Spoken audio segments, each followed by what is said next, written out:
Jiji la Hong Kong lipo katika majonzi makubwa baada ya moto mkali kuteketeza jengo la makazi Wang Fu katika wilaya ya Tai Po, janga la moto baya zaidi kuwahi kutokea katika miaka zaidi ya 60. Moto ulizuka kwenye ngazi za ujenzi na wavu wa kijani unaozungushiwa wakati wa ujenzi zilizokuwa zikitumika kwenye ukarabati wa jengo. Kwa sababu ya ujenzi huo wa nje, moto ulisambaa kwa kasi ya ajabu na kuingia katika majengo 7 kati ya 8 ya eneo hilo lenye wakazi zaidi ya 4800.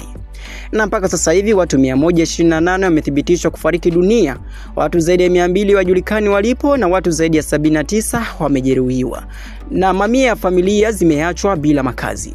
Serikali ya Hong Kong imeanzisha uchunguzi mkali na tayari watu kadhaa waliokuwa na jukumu la usimamizi wa ukarabati, mafundi pamoja na wakurugenzi wa miradi wamekamatwa kwa madai ya uzembe na ukiukwaji wa taratibu za ujenzi.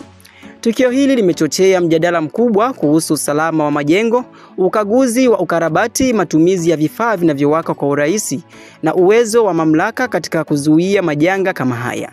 Serikali ya China pia imeamuru ukaguzi wa kitaifa wa usalama wa majengo yote marefu, hususan yale yanayofanywa ukarabati.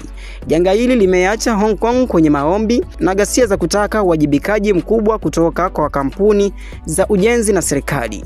Ni siku ambayo itabaki kwenye kumbukumbu kama moja ya majanga makubwa zaidi katika karne hii kwenye eneo hilo. Mtazamo wako ni upi?